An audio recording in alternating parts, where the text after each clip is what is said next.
Rotarians, friends, and other honored guests.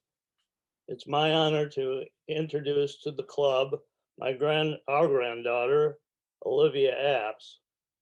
Olivia is the third daughter of our daughter Danielle, some of some of you may know. She was raised in Brattleboro and graduated from Brattleboro Union High School. Thereafter, she went to Canada, graduating from McGill University, and decided to stay there. Danielle has a total of 4 beautiful and already accomplished daughters. The older two, Carlisle and Grace, are employed in occupations that did not exist a generation ago in the high-tech area, generally. Her youngest daughter, Aubrey Rose, is finishing her sophomore year at Queen's University in Kingston, Ontario, studying international relations. She also creates and designs jewelry in her own little business online. When Olivia was about 7 years old, she developed a medical condition known as alopecia areata. This condition caused her to lose all of her body hair. For the next several years, several approaches were taken to try to mitigate or cure this condition. She was finally met with a professor at Yale Medical School who was considered the world's leading expert on alopecia areata. He advised her that there was no cure in sight for this condition. Upon receiving this advice, Olivia decided to accept this condition, which has no impact on any of her functioning. She does not wear a wig, and stating, "I am who I am." We became aware that Olivia was an outstanding rugby player when, in the summer of 2015, she was then on the Women's Ontario provincial team. We were invited to attend the provincial championship game against Quebec. The Ontario team won it like a score of like 35-6. In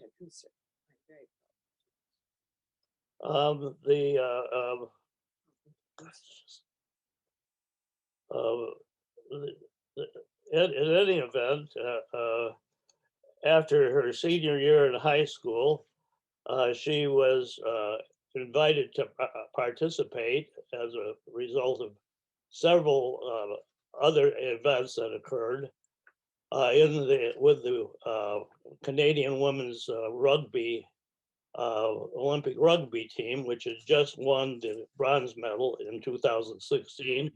She's been with the Olympic team ever since that time, and she is now continues to be on this team, and the Olympic Games are now scheduled for the 26th through the 31st of July this year in Tokyo, Japan. It's with great pleasure that I introduce you to Olivia Apps. Thank you. Hi, everybody. Thank you, Opie. Clapping to myself. It's a real pleasure getting to speak with all of you today. I've heard lots about the Rotary Club. My grandfather's told me he's bragged about me lots of times, so I apologize for that. And it is a real honor to speak with you all today and talk to you a bit about Rugby Sevens. I can't really see all of your hands, but does anyone know what Rugby Sevens is? Or has anyone played rugby before? Anyone still playing rugby? Anyone? One person, Olivia, or two persons? I see a couple hands. Yeah. Okay. Cool. I'm sure when you think about rugby, it's like 15 people versus 15 people watching the game. So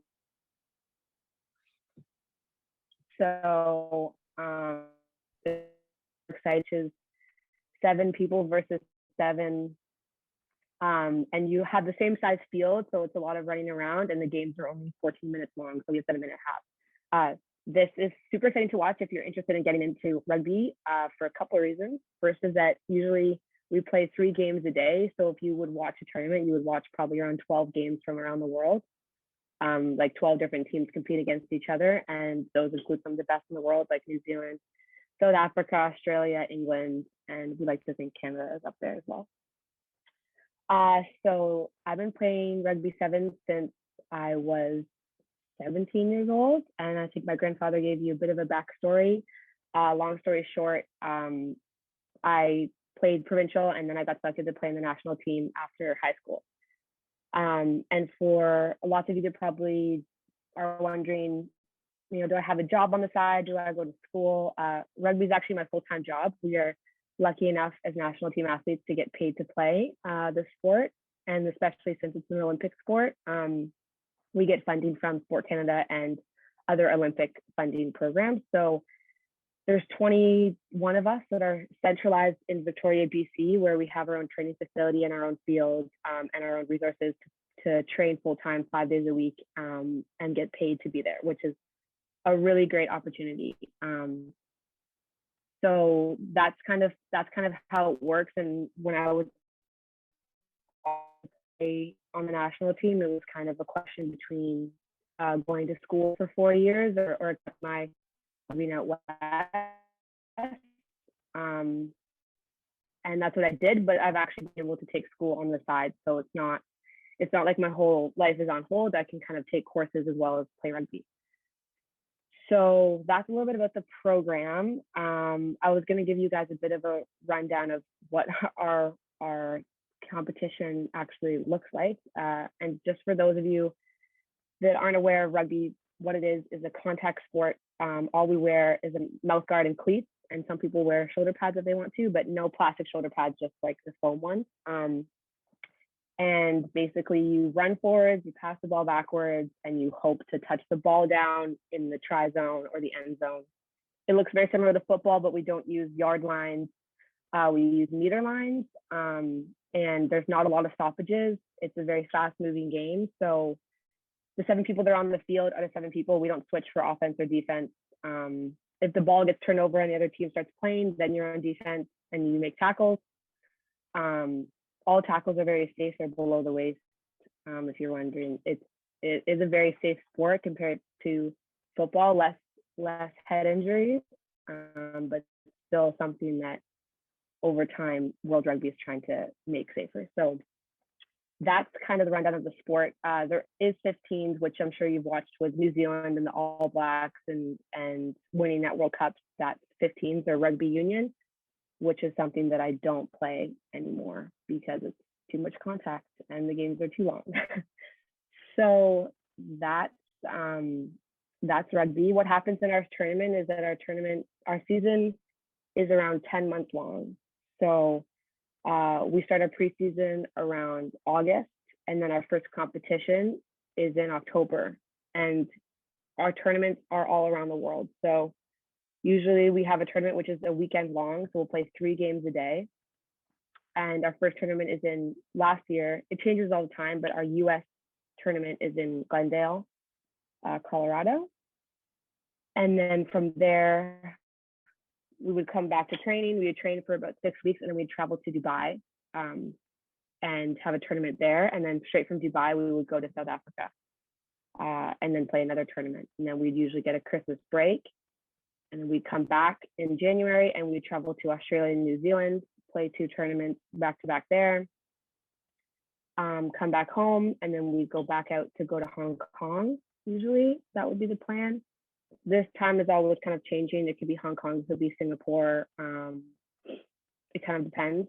And then we would come home, and our next tournament would be our home tournament in Canada, which is always really exciting. It's right on our home field that we train on every day, and people get to come and watch us, which is great, fans and family. And then from there, we have Paris and sometimes London. And then what would have been a regular Olympic year, we would have competed at the Olympics in July, at the end of July last year. But as you all know, the Olympics were canceled, postponed for this year.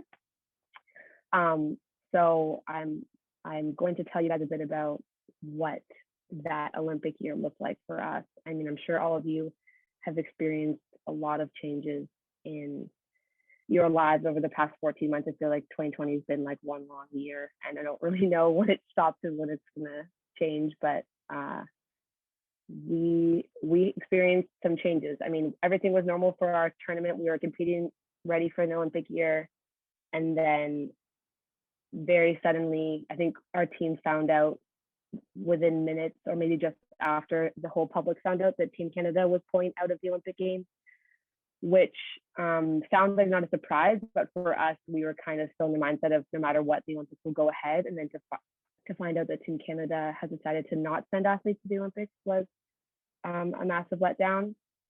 But soon after, then the International Olympic Committee canceled the Olympics. So what ended up being 4 or 5 months out from the Olympics ended up being an entire year off from an Olympic prep. So from there, our team kind of split up around March, and we all went home until August, which meant a lot of training by myself, which is not always fun. And then from there, when we got back in August, it was kind of figuring out what COVID looked like with training, and we were able to train in small groups and just kind of slowly progress with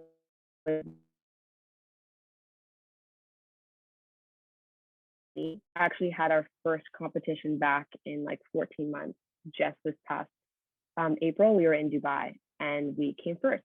So that was great. We beat USA in the final. So sorry to everyone listening, but it was great for us to beat USA because they're a podium team, and to have our first tournament back since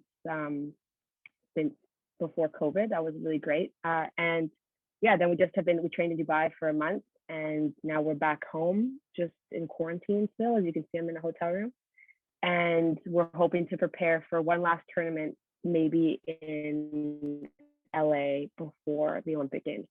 So usually what would be 12 tournaments to prepare for an Olympics, now we have potentially 2. So it's definitely a bit different.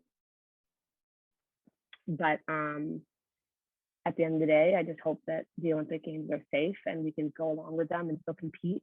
I think if you're wondering if I still think they'll go on, I'm not sure. I think it's a day by day assessment. But yeah, that's kind of overall. I know there was time for questions. I would love to answer questions rather than just rambling to everyone, because I know that after pre-class, guess you can put it in the chat box. I don't know how this really works. People can raise their hands. Olivia, so what is your physical training routine like during a week? Yeah, good question. It's usually kind of split up. So Monday through Sunday, we're training with Wednesdays and Saturdays off. So our Tuesdays and Fridays are usually our very tough days. So we're on field every day but Wednesdays, Saturdays, and it just depends on whether we're doing rugby conditioning games, so kind of like touch games with like a high running load, which is our conditioning, or we're doing regular rugby practice with maybe like a speed training before or after that. So that's like our speed like technique training that we work on, because I mean Rugby 7 is all about fitness and power and speed, so those are the main things that we work on in the gym as well as on the field. So we are in the gym 3 days a week. We're on the field 4 days a week. Yeah, 4 days a week. And Sundays are just like an upper body weight session. So kind of a lighter day. Yeah. George, I see your hand up. Hi, Olivia. Thanks for coming and speaking with us. We've, as you mentioned, heard a lot from Tom about your exploits. Question I have for you is, are there particular videos like on YouTube or on the sport, Canada Sport, or on the Rugby Association, that if we're interested in seeing one of your good games from the past, that we should check out? Great question. If you look up on YouTube, like Rugby Canada Women's Sevens team, there'll be a whole list of videos. There'll be some games that you can look up. Our old tournaments are posted on YouTube, so you can look up like Rugby Canada Women's Sevens versus New Zealand and probably find one of our. We play them lots in the finals. So that probably would be a good game to watch because they're one of the best teams in the world, if not the best. So I would do that. But if you look up Rugby Canada Women's Sevens on YouTube videos, you'll probably get a whole bunch of stuff, whether it's like some of our teams do like big interviews together, so you might get an idea of what our team looks like and get to know the players a bit. And then there's also just straight games if you're interested in that as well.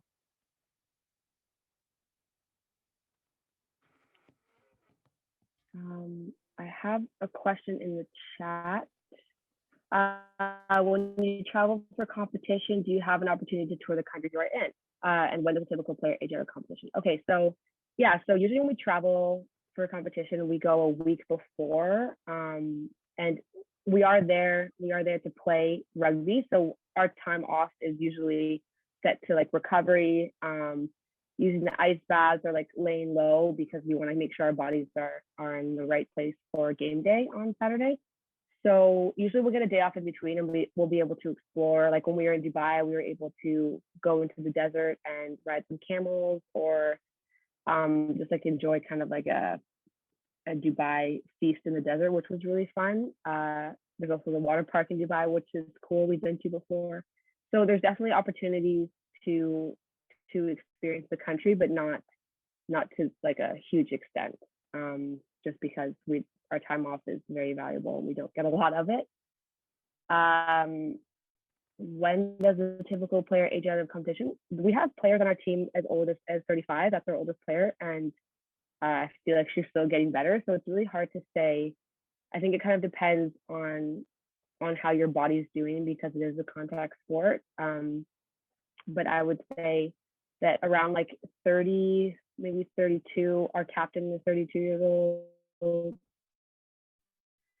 I would say anything around like the mid 30s would probably be a time that a player would age out. I think for overall women retire earlier than men. I think that's just the physical part of it, but we also have some women they're much older than we've ever.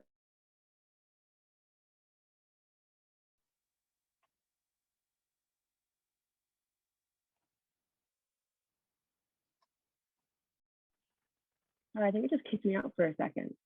I don't know if anyone. Anyways, yeah, 35 is our oldest. So, and she's still playing. So who knows? Maybe I'll play till I'm 40. Hi, Olivia. You were just mentioning about, women tend to retire earlier, and it kind of prompted me. I'm not quite sure exactly how to ask this or how to phrase this question, but I'm wondering in terms of women in sports, is there a particular challenge that you find you face, or what is that challenge? I'm just kind of framing it as on the gender question. Yeah, absolutely. That's a great question. It's something that we are still fighting for all the time. I like to say that I'm a rugby player first, and then I feel like I'm an advocate for women in sport second. I think that just comes with the job of being a female athlete in Canada, or maybe anywhere for that matter. I mean, we just got equal pay to the men's team just last year for the first time. So that's a huge deal, and it was something that we were fighting for a really long time. And it should have never been something that we were fighting for like so hard to get, because I don't know if any of you watched rugby, but we consistently are better than the men's team, and we got significantly less than them, which is just a hard pill to swallow when you're training so hard and you're doing everything right, and the only difference is your gender that changes how much you get paid. So anyways, yes, that's like one example. I think overall with women's sevens and men's sevens, I mean, rugby is kind of a male dominated sport. It was kind of always an old boys club of men playing rugby, but I think things are really taking a turn, and as rugby sevens really takes off around the world, there's lots of women around the world that are playing rugby and advocating for equality in sport. So we still experience Even something as simple as the men's team getting the beautiful new change rooms and the new dining hall, and we're stuck at the back with a random tiny room for a dining hall and change rooms that we're sharing with the teams. So it's like things as basic as that, where you can see the unequal treatment, but I know it's come a long way, and it's something that we're going to continue to advocate for along down the road.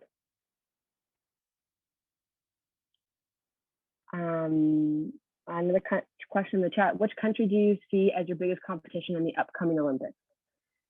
I think usually I would say New Zealand, just because we are the one we've lost them the most. But I think anything is kind of possible in this Olympic Games, because we haven't seen any teams for over a year. So the only teams we played against were France and USA in Dubai that would give us some competition, and they were equally very good. So I would say New Zealand would be the one to watch, but with rugby sevens these days, any team could take the gold medal. It just depends on the day. It depends on, how sharp you are in the game. So yeah. What's a seven? You say rugby 7, and I thought when in the professional you might have said rugby 16. Is the number delineation at the end mean anything?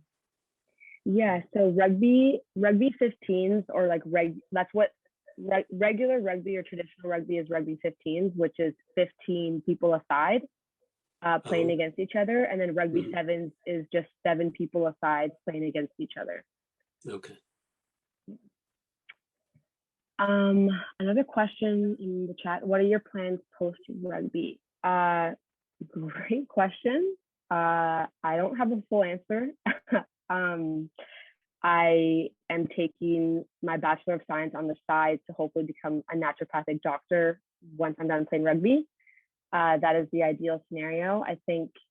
I know that I want to play rugby as long as I physically can. And then I would kind of go from there. I would love to continue to be involved in sport as long as I can as well. But I think naturopath doctor was something I was very interested in, somewhere I can help people and kind of talk about my passions in like the balance and holistic sides of life and living a healthy lifestyle. So that's my plan as of now, but the Olympics will hopefully go ahead this July, and then I would like to stay on the team and play and compete in the next Olympics in 2024 in Paris. So as of now, that's kind of my 4-year plan, is to stay on the team.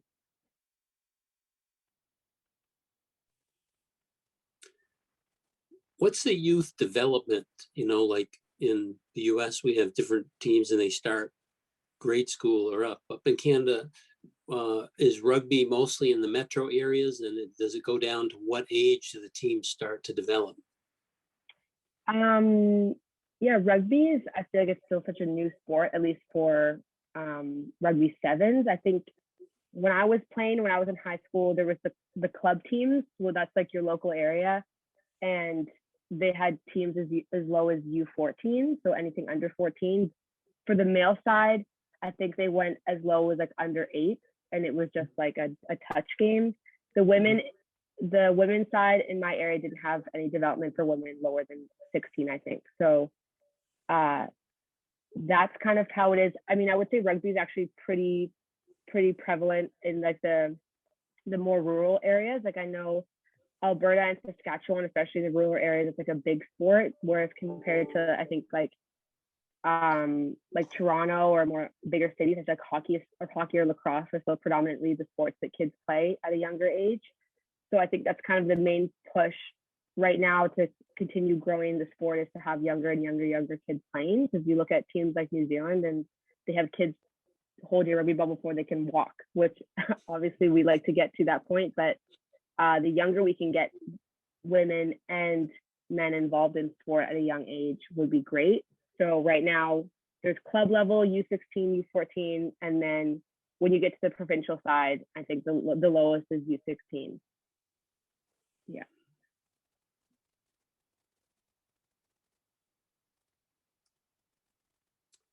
Okay. Do we have any further questions of Olivia?